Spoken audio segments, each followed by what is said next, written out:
Hay dibujos que nunca deberían haber sido hechos. Trazos infantiles que capturaron algo que aún no había sucedido. Rostros sonrientes dibujados con crayones de colores que días después aparecerían en esquelas de periódicos. Esta es la historia real de una niña que veía la muerte antes de que llegara, y la plasmaba en papel como si fuera un simple juego de niños. Pero no era un juego. Era una advertencia que nadie supo interpretar a tiempo. Todo comenzó en un pequeño pueblo de Cataluña, en el año 1984. María Dolores era una niña de 7 años, tranquila, callada, que pasaba horas dibujando en su cuaderno escolar. Sus maestros la consideraban talentosa para su edad. Sus padres guardaban con orgullo cada uno de sus dibujos en una caja de cartón bajo la cama. Eran dibujos normales al principio, casas con chimeneas humeantes, árboles con pájaros, familias tomadas de la mano bajo un sol brillante. Nada fuera de lo común. Nada que pudiera despertar sospechas. Pero en marzo de ese año, algo cambió. María Dolores llegó a casa después de la escuela y se sentó en la mesa de la cocina con sus lápices de colores. Su madre la observaba mientras pelaba patatas para la cena. La niña comenzó a dibujar el rostro de un hombre. Un hombre de mediana edad, con bigote espeso y ojos oscuros. Lo dibujó con cuidado, prestando atención a cada detalle. Cuando terminó, agregó algo extraño, dibujó al hombre acostado, rodeado de flores, con los ojos cerrados. Su madre se acercó curiosa y le preguntó quién era ese señor. María Dolores respondió sin levantar la vista del papel: es el señor Ramírez de la panadería. Está durmiendo con las flores. 3 días después, el señor Ramírez, el panadero del pueblo, sufrió un infarto masivo mientras amasaba el pan de la mañana. Murió antes de llegar al hospital. En su funeral, su cuerpo fue colocado en un ataúd abierto, rodeado exactamente del mismo tipo de flores que María Dolores había dibujado, claveles blancos y rosas rojas. La madre de la niña sintió un escalofrío al recordar el dibujo, pero lo atribuyó a una terrible coincidencia. Después de todo, ¿cómo podría una niña de 7 años predecir la muerte de alguien? Pero las coincidencias no terminaron ahí. 2 semanas más tarde, María Dolores dibujó a una mujer mayor con un vestido azul floreado. La mujer estaba acostada en lo que parecía ser una cama de hospital, con tubos conectados a sus brazos. La niña coloreó todo con precisión inquietante: el azul del vestido, el blanco de las sábanas, el verde pálido de las paredes del hospital. Esa noche, durante la cena, su padre reconoció a la mujer del dibujo. Era la señora Montserrat, una vecina que vivía 3 casas más abajo. Había estado perfectamente saludable hasta ese momento. El padre le preguntó a María Dolores por qué había dibujado a la señora Montserrat en un hospital. La niña encogió los hombros y dijo simplemente: porque la vi así. 4 días después, la señora Montserrat sufrió un derrame cerebral mientras regaba sus plantas en el balcón. Fue llevada de urgencia al hospital provincial, donde permaneció conectada a máquinas de soporte vital durante 3 días antes de fallecer. Cuando los padres de María Dolores se enteraron, un miedo profundo comenzó a instalarse en sus corazones. No era posible. No podía ser real. Pero el dibujo estaba allí, fechado una semana antes del accidente, guardado en la caja de cartón junto a todos los demás. La noticia comenzó a circular en el pueblo como un susurro venenoso. Algunos decían que la niña estaba maldita. Otros que tenía un don. Muchos simplemente evitaban cruzarse con ella en la calle. Los padres de María Dolores decidieron llevarla a un psicólogo infantil en Barcelona. Querían respuestas. Querían que alguien les dijera que todo era producto de la imaginación, que los dibujos eran solo eso, dibujos de una niña con mucha creatividad. El psicólogo, el doctor Jordi Esteve, examinó a María Dolores durante varias sesiones. La encontró completamente normal. No mostraba signos de trauma, de enfermedad mental, de delirio. Era una niña tranquila, algo introvertida, pero perfectamente funcional. Sin embargo, había algo que lo inquietaba. Cuando le pedía que dibujara libremente, María Dolores siempre dibujaba personas acostadas, rodeadas de flores, con los ojos cerrados. El doctor Esteve decidió documentar el caso. Comenzó a pedirle a la niña que dibujara lo que veía en su mente. María Dolores obedecía sin protestar. En las siguientes semanas, produjo una serie de dibujos perturbadores. Un hombre joven en un coche volcado. Una anciana en una silla de ruedas frente a una ventana cerrada. Un niño pequeño flotando en agua oscura. Cada dibujo era una escena de muerte. Cada dibujo era una premonición. El doctor Esteve guardó todos los dibujos en un archivo especial, registrando las fechas con precisión. Lo que sucedió después desafiaría todo lo que él creía saber sobre la mente humana. El hombre joven del coche volcado era el sobrino del alcalde del pueblo. Murió en un accidente de tráfico en la carretera comarcal exactamente 2 semanas después de que María Dolores lo dibujara. El coche quedó volcado en una cuneta, tal como aparecía en el dibujo. La anciana de la silla de ruedas era una residente del hogar de ancianos municipal. Falleció mientras miraba por la ventana de su habitación, sentada en su silla de ruedas, 3 días después de aparecer en uno de los dibujos de la niña. Y el niño que flotaba en agua oscura era un primo lejano de María Dolores, que se ahogó en el río durante una excursión familiar. Su cuerpo fue encontrado flotando exactamente como ella lo había dibujado. La comunidad científica comenzó a prestar atención. La Sociedad Española de Parapsicología envió investigadores al pueblo. Querían estudiar a María Dolores, entender qué estaba sucediendo. ¿Era telepatía? ¿Clarividencia? ¿Precognición artística?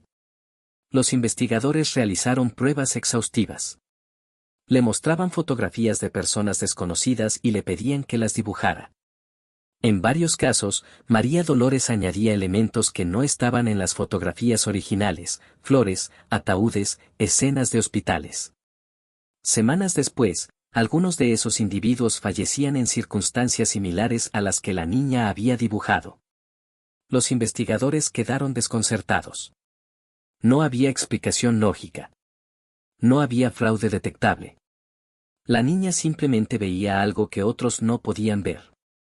Los periódicos comenzaron a publicar artículos sobre el caso. El diario ABC tituló: «La niña vidente de Cataluña, don o maldición». El País publicó un extenso reportaje titulado «Los dibujos premonitorios que desafían a la ciencia». La familia de María Dolores se vio acosada por periodistas, curiosos y escépticos que querían ver a la niña con sus propios ojos. Algunos pedían que les dibujara para saber si iban a morir pronto. Otros la acusaban de ser una bruja, una enviada del demonio. La situación se volvió insostenible. Los padres decidieron mudarse a otra ciudad, cambiar de nombre, desaparecer del mapa público. Pero antes de irse, María Dolores hizo un último dibujo. Fue encontrado en su habitación, sobre la cama, el día que la familia abandonó el pueblo. Era un autorretrato. María Dolores se había dibujado a sí misma, acostada en un campo de flores silvestres, con los ojos cerrados y una leve sonrisa en los labios. Su madre encontró el dibujo y lo rompió en pedazos entre lágrimas. No quería que existiera. No quería que fuera real. Pero ya era demasiado tarde. El dibujo había sido hecho. La visión había sido plasmada. Si te está gustando esta historia real, por favor dale like y comparte este video para que más personas conozcan estos casos prohibidos. Tu apoyo nos permite seguir investigando y trayendo estas historias increíbles que merecen ser contadas. La familia se mudó a Valencia. Cambiaron sus apellidos. Inscribieron a María Dolores en una nueva escuela bajo una identidad diferente. Durante los primeros meses, todo pareció volver a la normalidad. La niña dejó de dibujar personas muertas. Sus nuevos maestros la describían como una estudiante aplicada y silenciosa. Parecía que el cambio de ambiente había funcionado. Parecía que el don, o la maldición, había desaparecido. Pero quienes estudian fenómenos paranormales saben que estas habilidades rara vez desaparecen por completo. Simplemente se transforman, se ocultan, esperan el momento adecuado para manifestarse nuevamente. En el verano de 1986, 2 años después de mudarse a Valencia, María Dolores desapareció. Salió de su casa una tarde de julio para comprar helado en la tienda de la esquina y nunca regresó. La policía organizó búsquedas exhaustivas. Se rastrearon parques, descampados, ríos cercanos. Se interrogó a vecinos, comerciantes, transeúntes. Pero no había rastro de ella. Era como si se hubiera desvanecido en el aire. Durante semanas, la familia vivió en una agonía indescriptible. Los medios de comunicación cubrieron el caso extensamente. Se publicaron fotografías de María Dolores en todos los periódicos del país. Pero nadie la había visto. Nadie sabía nada. 3 meses después de su desaparición, un excursionista encontró su cuerpo en un campo de flores silvestres a las afueras de la ciudad. Estaba acostada entre amapolas y margaritas, con los ojos cerrados, con una leve sonrisa en los labios. Exactamente como en su último dibujo. La autopsia determinó que había muerto de causas naturales, posiblemente un aneurisma cerebral. No había signos de violencia, de forcejeo, de trauma externo. Simplemente se había acostado entre las flores y había dejado de respirar. Como si hubiera sabido que ese era su destino. Como si hubiera visto su propia muerte 2 años antes y hubiera aceptado que no había forma de evitarla. El doctor Jordi Esteve, que había documentado el caso desde el principio, publicó un artículo en la revista de la Sociedad Española de Parapsicología titulado Precognición Artística en Menores. El caso de María Dolores. En el artículo, analizaba todos los dibujos que la niña había realizado, las fechas, las coincidencias, las probabilidades estadísticas. Su conclusión era inquietante: no había explicación científica convencional para lo que había sucedido. Las probabilidades de que tantas coincidencias ocurrieran por azar eran astronómicamente bajas. Algo más estaba en juego. Algo que la ciencia moderna aún no puede comprender completamente. Los dibujos de María Dolores fueron guardados en los archivos de la Sociedad Española de Parapsicología. Algunos fueron exhibidos en conferencias académicas. Otros permanecen clasificados, protegidos de la curiosidad pública. La familia nunca volvió a hablar públicamente sobre el caso. El padre de María Dolores falleció 5 años después de la muerte de su hija.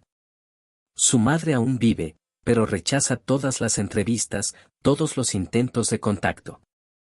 El dolor de perder a una hija es insoportable. El dolor de saber que ella predijo su propia muerte es aún peor. Pero la historia de María Dolores no es única. A lo largo de la historia documentada, ha habido otros casos de niños con habilidades premonitorias manifestadas a través del arte. En los archivos de la Universidad de Edimburgo existe documentación sobre un niño escocés que dibujaba naufragios días antes de que ocurrieran. En los registros de la Sociedad Americana de Investigación Psíquica hay referencias a una niña de Ohio que pintaba escenas de incendios que luego se materializaban con precisión aterradora. Estos casos son raros, pero existen. Son estudiados en silencio por investigadores que prefieren mantenerse alejados del escrutinio público, del ridículo académico, de las acusaciones de pseudociencia. ¿Qué permite a estos niños ver lo que aún no ha sucedido? Algunas teorías sugieren que se trata de una forma extrema de empatía, una conexión profunda con el inconsciente colectivo que les permite percibir patrones de probabilidad. Otras hipótesis apuntan hacia la mecánica cuántica, hacia la idea de que el tiempo no es lineal como creemos, sino que pasado, presente y futuro coexisten simultáneamente en algún nivel de realidad que nuestras mentes conscientes no pueden acceder. Y luego están las explicaciones más tradicionales, más antiguas, que algunos niños nacen con un don, con una maldición, con la capacidad de ver más allá del velo que separa la vida de la muerte. Lo que sabemos con certeza es que María Dolores existió. Sus dibujos existen. Los testimonios de las personas que presenciaron las coincidencias existen. Los artículos periodísticos están archivados en hemerotecas. Los documentos médicos y psicológicos están guardados en instituciones académicas. Este no es un mito urbano. No es una leyenda inventada para asustar a los crédulos. Es un caso real, documentado, que desafía nuestra comprensión de la realidad y de las capacidades ocultas de la mente humana, especialmente de las mentes más jóvenes, más puras, más abiertas a dimensiones de experiencia que los adultos hemos olvidado o reprimido. La pregunta que nos queda es inquietante: ¿cuántos niños en el mundo actual tienen habilidades similares pero nunca son reconocidos? ¿Cuántos dibujos infantiles considerados simples fantasías son en realidad visiones de un futuro inevitable? ¿Cuántas veces hemos ignorado las señales porque resultaban demasiado perturbadoras para ser aceptadas? María Dolores trató de advertir a quienes la rodeaban. Plasmó en papel lo que veía en su mente. Pero nadie supo qué hacer con esa información hasta que fue demasiado tarde. Su historia es un recordatorio sombrío de que hay aspectos de la existencia humana que permanecen profundamente misteriosos, inexplicables, aterradores. Los padres que encontraron sus dibujos después de cada muerte confirmada vivieron con un peso imposible de describir. Sabían que su hija no era responsable de esas muertes. Ella solo las veía. Pero ¿cómo explicas eso a los demás? ¿Cómo vives sabiendo que tu hija puede ver la muerte antes de que llegue? La carga psicológica es devastadora. Algunos investigadores que estudiaron el caso desarrollaron insomnio crónico. Otros abandonaron completamente el campo de la parapsicología, incapaces de reconciliar lo que habían presenciado con sus creencias previas sobre la naturaleza de la realidad. Y sin embargo, a pesar del terror, del dolor, de la tragedia, la historia de María Dolores también contiene una extraña belleza. Ella enfrentó su destino con serenidad. Se acostó entre flores silvestres y se dejó ir. No hubo lucha. No hubo miedo. Como si finalmente hubiera encontrado paz en aceptar lo que siempre supo que vendría. Tal vez ese es el verdadero mensaje de su historia, que algunos conocimientos no pueden ser compartidos, solo vividos. Que algunas visiones están destinadas a permanecer en silencio. Que algunos niños ven más allá porque deben, porque es su naturaleza, porque el universo los eligió como testigos de misterios que el resto de nosotros solo podemos vislumbrar a través de sus ojos. Si esta historia te ha dejado sin aliento, si quieres seguir explorando los casos más perturbadores y reales de niños que tocaron lo desconocido, suscríbete al canal y activa la campanita de notificaciones. Cada día traemos una nueva historia prohibida, documentada, real. No te pierdas el próximo episodio donde hablaremos del niño que escuchaba voces del futuro y las grabó en cintas de casete que aún se conservan en archivos paranormales. Recuerda, estas no son leyendas. Son casos reales que desafiaron a médicos, científicos e investigadores. Suscríbete para más historias reales que te harán cuestionar todo lo que creías saber sobre la realidad.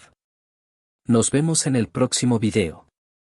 Y recuerda, algunas historias nunca debieron ser contadas, pero necesitan ser conocidas.